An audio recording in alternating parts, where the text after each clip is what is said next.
Hello, everyone, and welcome. This is Sam Olsen. Good evening. It is Wednesday, April 8th, 2020.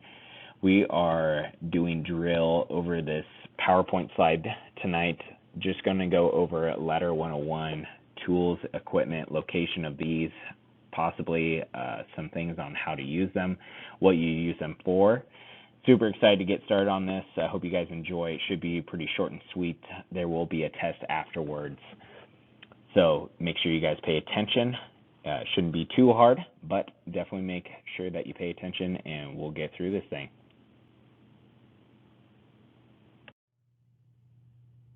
Alrighty guys, let's get into it. So Ladder 101. Ladder 101 is a 2003 Pierce-Quint. Quint is a fire service apparatus that serves the dual-purpose role of an engine and a ladder truck.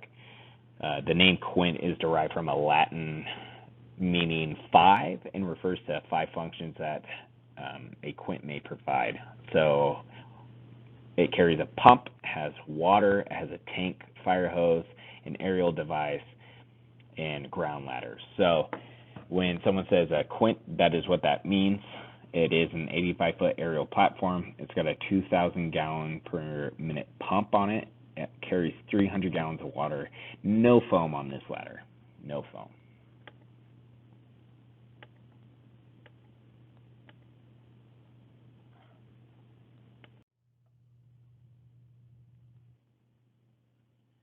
Next here we have the first compartment, Ladder 101 officer side, first compartment that you guys come to.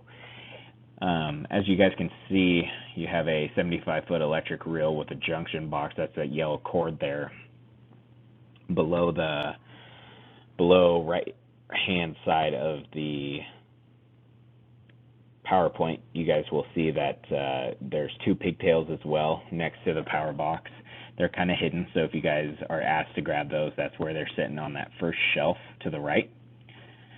Next to that, the red electric smoke ejector. That's electric as well. Down below, we have a PPV fan. That's you guys use that for positive pressure ventilation. You have the electrical saw next to the PPP van hanging up on the slide out there. That has extra saw blades next to it as well. So next compartment is Ladder 101 officer side, rear saw compartment. The yellow saw that you guys see there, that's a circular saw. It's the partner circular saw. It's got a diamond blade on it. It runs off mixed fuel, so pay attention if you guys find that the saw is running low on fuel to get the 50-to-1 mixed fuel that we have in the compartment and put that into the saw. Then behind that you have the orange Stihl MS460 chainsaw.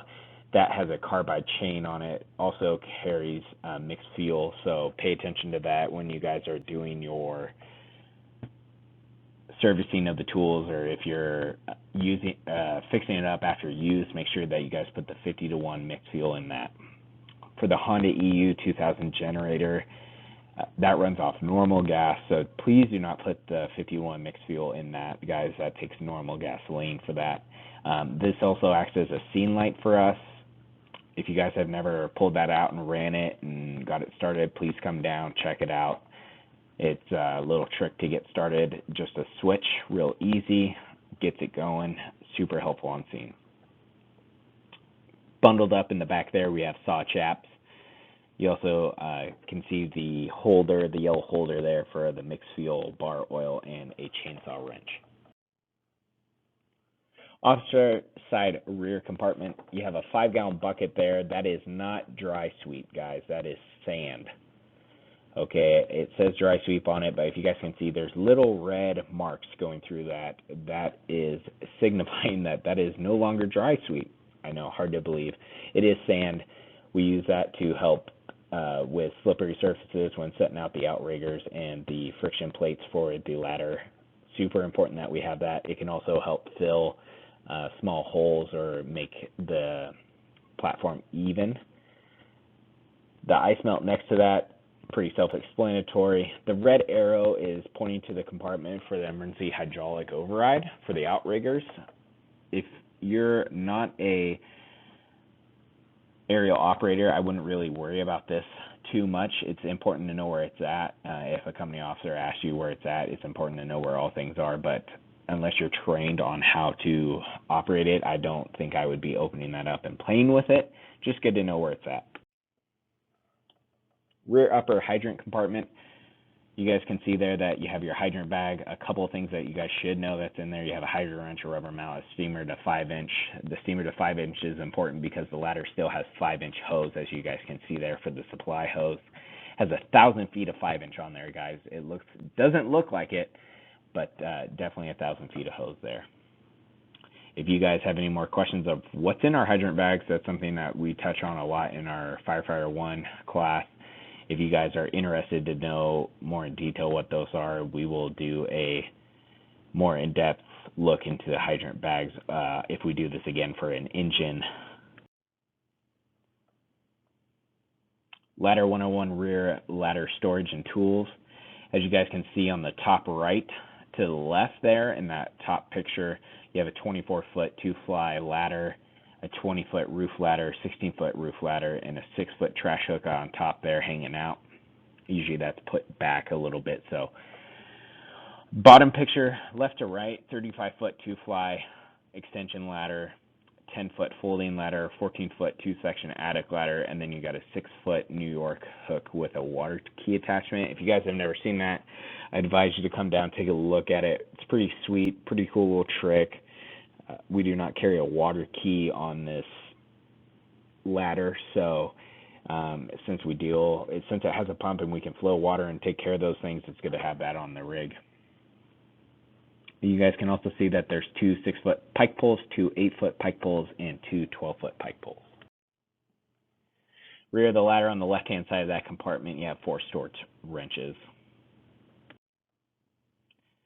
Ladder 101 driver side rear compartment.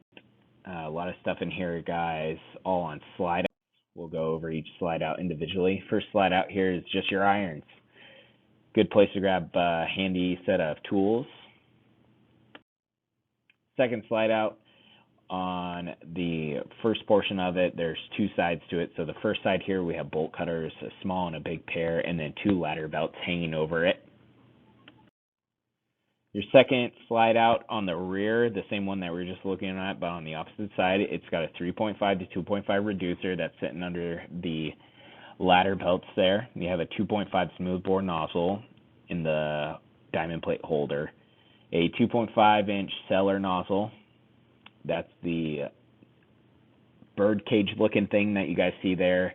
If you guys aren't super familiar with cellar nozzles, they're used for attic fires, basement fires, cutting a hole, dropping in there, and letting it do the work.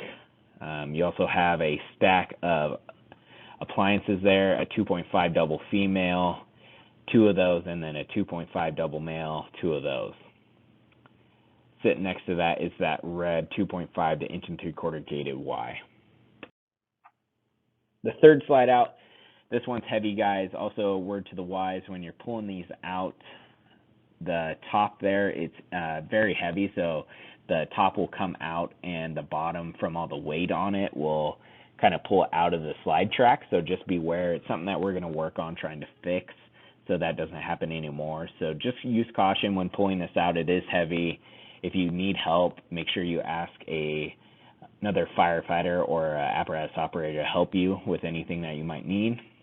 On the top there, we have a 5-inch to 2.5 Siamese appliance. On the bottom, you have a 5-inch to 2.5 3-way manifold. Sitting on the left-hand side of that 3-way manifold, you have a 2.5 to 1 3/4 gated Y.